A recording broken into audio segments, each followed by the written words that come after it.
Have you been in a position where you said yes to a task and ended up not doing it? Or you said no to a responsibility but found yourself doing it anyway?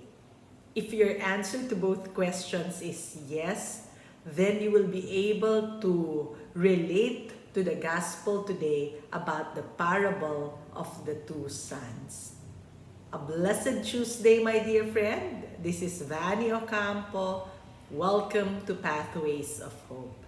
The gospel today is from Matthew chapter 21, verses 28 to 32.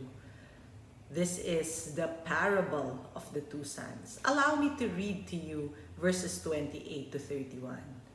What do you think? There was a man who had two sons. He went to the first and said, "Son, go and work today in the vineyard." "I will not," he answered. But later he changed his mind and went. Then the father went to the other son and said the same thing. He answered, "I will, sir," but he did not go. Which of the two did what his father wanted? The first, they answered. I know of many people who are like the first and the second son. I have a close friend that I love inviting to our prayer gatherings. She would say no to my invitations, telling me that she's such an introvert and the last thing in her mind is to find herself in a prayer meeting mingling with other people. She said no to my invitation, but to my surprise, I saw her in our prayer gathering, mingling, praying, and serving God. Very much like the first son who said no but went anyway. I also know of many people who are like the second son, who would express their desire to be close to God, to know Him, to love Him, but they get distracted by the cares of the world that they would end up saying no to the things of God.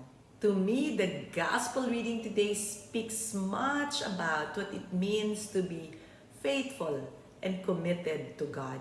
It's one thing to speak about what you intend on doing with your faith, but it's another thing to actually follow God's call and to act on it. Therefore, actively following God takes more of an effort than just claiming to follow Him. We all have been in the position of both sons. My dear friend, do not refuse God's invitation. Do not hesitate to say yes to Him. Do not hesitate to commit to God.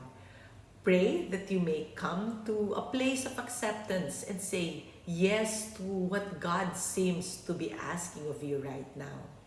My friend, believe me, when you say yes to God, when you obey Him, He will not disappoint. Thank you for listening to this short reflection. If you have been blessed, then be a blessing by clicking the share button. Thank you and God bless you.